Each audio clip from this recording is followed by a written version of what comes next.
আল্লাহ রাব্বুল আলামিন তার একজন বান্দাকে জিজ্ঞাসা করছেন, বান্দা তুমি ইবাদত করছো? বান্দা বলে, হ্যাঁ আল্লাহ করছি। কেন? আল্লাহ আপনার খুশি এবং আপনার জান্নাত পাওয়ার জন্য। আল্লাহ বললেন, বান্দা তুমি যতই ইবাদত করো আমি তোমাকে জান্নাত দেব না, জাহান্নামে নিয়ে যাব, তারপরে কি তুমি ইবাদত করবে? বান্দা বলছে, হ্যাঁ আল্লাহ আমি তারপরে ইবাদত করব।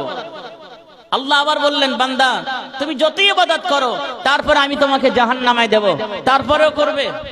বান্দা বললেন, আল্লাহ জান্নাত তো আপনি বানিয়েছেন, জাহান্নাম আপনি বানিয়েছেন, আল্লাহ আমি আপনার ইবাদত করব, আপনার খুশি করব, রাজি করব, এতে যদি আপনি জাহান্নামে দেন আমার কোনো আপত্তি নেই। আল্লাহ বললেন, বান্দা আমি তোমাকে বারে বারে বলছি তোমাকে জাহান্নামে দেব, তুমি আবারও বলে যাও ও আল্লাহ আমি আপনার ইবাদত করব।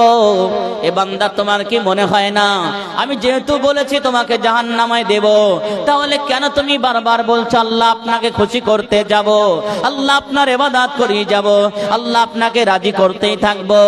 আল্লাহ তাআলা যখন বললেন, বান্দা বললেন, ও রব্বুল আলামিন আল্লাহ, কোন মা যখন সন্তান কাঁদে, সন্তান যখন কাঁদে, মা একবার দুবার কাঁদলে, সন্তান যদি দু চারবার কাঁদে, মা বলে মাঝে মাঝে বলে তুই কাঁদবি কাঁদ, তোর কাছে আমি যাব না, কিন্তু অতিরিক্ত কাঁদলে মা সহ্য করতে পারে না, মা সহ্য করে না।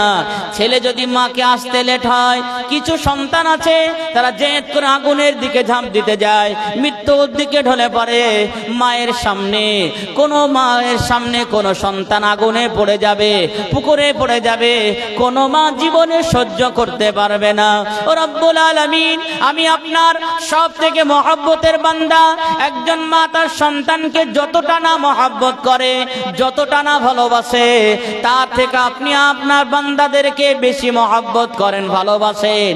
আপনার বান্দা যদি জাহান্নামে যায় আর আপনার যদি কষ্ট না হয়, ও রব্বুল আলামিন আমারও কোনো কষ্ট হবে না।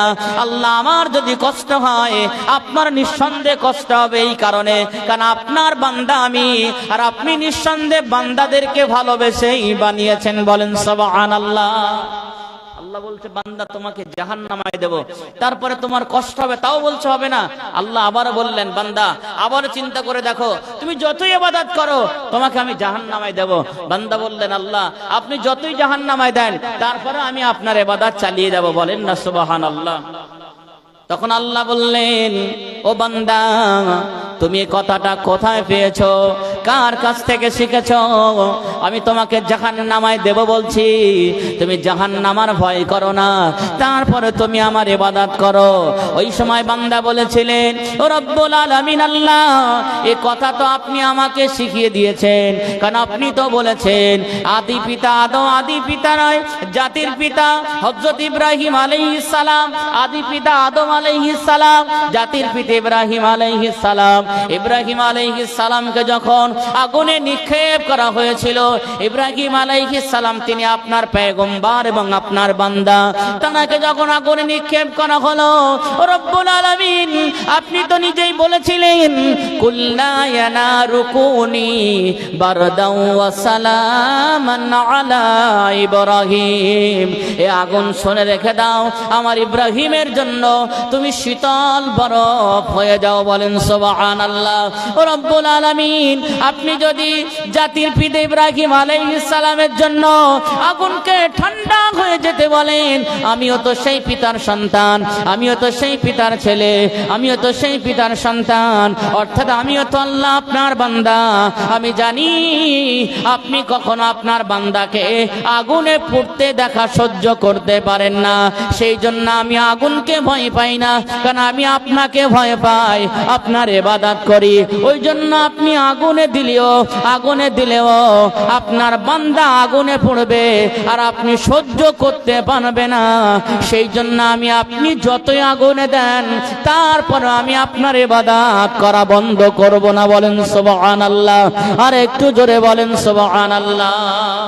আল্লাহ আপনি তো আমাকে শিখিয়েছেন আপনারই ভাষা, কুল্লা ইয়ানারু কুনি বারদাও ওয়া সালামান আলা ইব্রাহিম, হে আগুন তুমি আমার ইব্রাহিম আলাইহিস সালামকে পোড়াতে পারো না, তুমি শীতল হয়ে যাও। আল্লাহ আমি আপনার বান্দা, শুকরগুজার বান্দা, আপনি আমাকে পোড়াতে পারেন না, বিশ্বাস আমার আছে। বলেন না সুবহানাল্লাহ। আল্লাহ তো আপনি শিখিয়েছেন, এ বান্দা তোমরা যখন বিপদে পড়বে, তোমরা যখন মুসিবতে পড়বে, না না আমার রহমত থেকে নিরাশ হয়ে যেও না। আল্লাহ আপনি তো আমাদেরকে শিখিয়েছেন, লা তাকনাতু মির রাহমাতিল্লাহ, ইন্নাল্লাহা ইয়াগফিরুয যুনুবা জামিআ, ইন্নাহু হুয়াল গফুরুর রহিম। ও মালিক, আপনি তো আমাদের শিখিয়েছেন, বান্দা তোরা যতই গুনাহ করিস, বান্দা তোরা যতই অন্যায় করিস, একটা বারের জন্য তোরা আমার দিকে ফিরিয়ে আয়, আমার রহমতের আশা কর। আমি আল্লাহ আমার রহমতের দরিয়ায় জোশ মেরে তোদের সমস্ত গুনাহ মাফ করে আমার দয়ার জান্নাতুল ফেরদাউস নসিব করে দেব। বলেন সুবহানাল্লাহ, আর একটু জোরে বলেন সুবহানাল্লাহ। তাহলে আমরা যতই গুনাহ করি, অন্যায় করি, শুধু আল্লাহর রহমতের দিকে তাকিয়ে থাকলে আর গুনাহ থেকে ফিরে আসলে, আজ আমরা গুনাহ করি ফিরে আসতে পারি না, নামাজও পড়ি তারপরে গুনাহ করি, নামাজও পড়ছি এখনো অন্যায় করা ছাড়তে পারছি না। এর মূল কিছু কারণ আছে। নামাজ পড়ি, আমাদের দ্বারাই অন্যায় বন্ধ হয় না। নামাজ পড়ছি, এখনো পর্যন্ত সুদ খাওয়া বন্ধ করিনি, অথচ নামাজও পড়ে যাচ্ছি। নামাজ পড়ি, এখনো পর্যন্ত মানুষকে ফাঁকি দেওয়া বন্ধ করছি না, অথচ নামাজও পড়ছি। তাহলে নামাজ আমাকে বাঁচাতে পারছে না। এর মূল কারণ থাকবে কেন? আপনি নামাজে গেছেন, নামাজ যে উদ্দেশ্য করে পড়ার দরকার ছিল সেই উদ্দেশ্যটা আপনার ভিতরে নেই, অর্থাৎ আপনার মুখে আছে, সারা শরীর ইবাদত করছে, আপনার অন্তরে ইবাদত করতে পারছে না। কারণ আপনি নামাজ পড়ে বাইরে আসতেছেন, অন্তর থেকে যে নামাজটা পড়ার দরকার ছিল, যে নামাজটা আপনাকে মানে ভিতর থেকে ভালো করবে, ইন্নাস সালাতা তানহা আনিল ফাহশা ওয়াল মুনকার, নিশ্চয়ই নামাজ মানুষকে খারাপ থেকে বাঁচায়, সেই নামাজ আপনি পড়তে পারছেন না। তার মূল কারণ হলো আপনি নামাজ পড়ার আগে আপনার নিয়ত করছেন না, আল্লাহ আমি আপনার জন্য নামাজ পড়ছি এবং এই নামাজ আমার জীবনের শেষ নামাজ হতে পারে, এই নামাজ পড়ে আমি ভালো হব। এই যে ধ্যান ধারণা আমাদের ভিতরে না থাকার কারণে সবাই নামাজ পড়ছে, আমিও নামাজ পড়ছি, সবাই যাচ্ছে তাই যাচ্ছে, এই নিয়তে যাওয়ার কারণে নামাজ আমাদেরকে বাঁচাতে পারে না। আরো অনেক কিছু মূল বিষয় আছে, সুতরাং একের পর এক আলোচনা করব, বুঝতে পারবেন। রাসূলুল্লাহর মহব্বত অন্তরে জায়গা দিতে হবে। যারা রাসূলুল্লাহর জন্য শুধু কুরবানি দেয়নি, ঘর ছেড়েছে, বিবি ছেড়েছে, বাচ্চা ছেড়েছে, জিহাদের ময়দানে রাসূলুল্লাহ যখন ডাক দিয়েছেন তখনই চলে গেছেন। আম্মা জানদের যখনই বলেছেন, তারা কষ্ট করে রাসূলুল্লাহর জন্য খেদমত করেছেন। আর আমাদের বাড়ির আম্মা জানদের নামাজ পড়ার কথা বললে, সারাদিন সংসারের কাজ করি, আমার স্বামী কি বড় লোক একটা দাসী দিয়েছে, সে কাজ করবে, আমি নামাজ পড়বো না? আল্লাহ রসুলের বেটি হযরত ফাতেমা রাদিয়াল্লাহু আনহা, তিনি রাসূলুল্লাহকে বললেন, ইয়া রাসূলুল্লাহ, আমি ফাতেমা, আমার খুব কষ্ট হয় সারাদিন জাঁতা পিষতে, রাসূলুল্লাহ আপনি একটা আমাকে দাসী দেন, তিনি আমার কাজ করবে, আমার হাতের কাজটা করলে আমার একটু কষ্ট লাঘব হবে, আমি একটু শরীরটা সুস্থ থাকতে পারবো। আল্লাহ রাসূল বললেন, আমি তোমাকে এমন একটা দাসী দেব যে দাসী তোমাকে ইহকাল এবং পরকালের কল্যাণ ডেকে আনবে। জোরে বলেন না সুবহানাল্লাহ? জোরে হয় না সুবহানাল্লাহ? এটা তাকবীর দেন, দিন নারে তাকবীর, নারে তাকবীর। সিলসিলায়ে হক ফুরফুরা শরীফ, সিলসিলায়ে হক ফুরফুরা শরীফ, কাপাসাইড গ্রামের বাৎসরিক ইসালে সওয়াব, কাপাসাইড গ্রামের বাৎসরিক ইসালে সওয়াব। নারে তাকবীর, দরুদ শরীফ, আল্লাহুম্মা সাল্লি আলা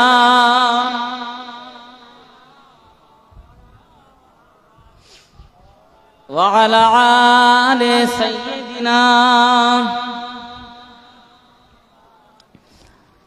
আমি লিখিব চিঠি দেব তোমায়, পাখি পৌঁছে দিও রোজায়। আমি লিখিব চিঠি দেব তোমায়, পাখি পৌঁছে দিও রোজায়। আমি থাকব বসে আশায়, চিঠির উত্তর আসবে আমার গায়। জোরে বলেন না সুবহানাল্লাহ? জোরে হয় না সুবহানাল্লাহ? আমি লিখিব চিঠি দেব তোমায়, পাখি পৌঁছে দিও রোজায়। কবে আসবে মদিনার পেগাম, গায়ে বাঁধব হাজিদের হেরাম। আমি ঘুরব মদিনার চারিপাশ, দু চোখে দেখব সবুজে গম্বাদ। জোরে বলেন না সুবহানাল্লাহ, জোরে হয় না সুবহানাল্লাহ। এখন হজের মৌসুম শুরু হয়েছে, হাজী সাহেবরা হজ মুবারকে যারা শুরু করেছে তারা ইহরাম বেঁধেছে, তারা কাবার চারিদিকে ঘুরছে, রাসূলুল্লাহ রওজার কাছে গিয়েছে এবং হারা গুম্বাদ রাসূলুল্লাহর সবুজ গুম্বাদ তারা দেখছে। জোরে বলেন না সুবহানাল্লাহ। আমাদের কি ইচ্ছা হয় না গবুজ দেখার?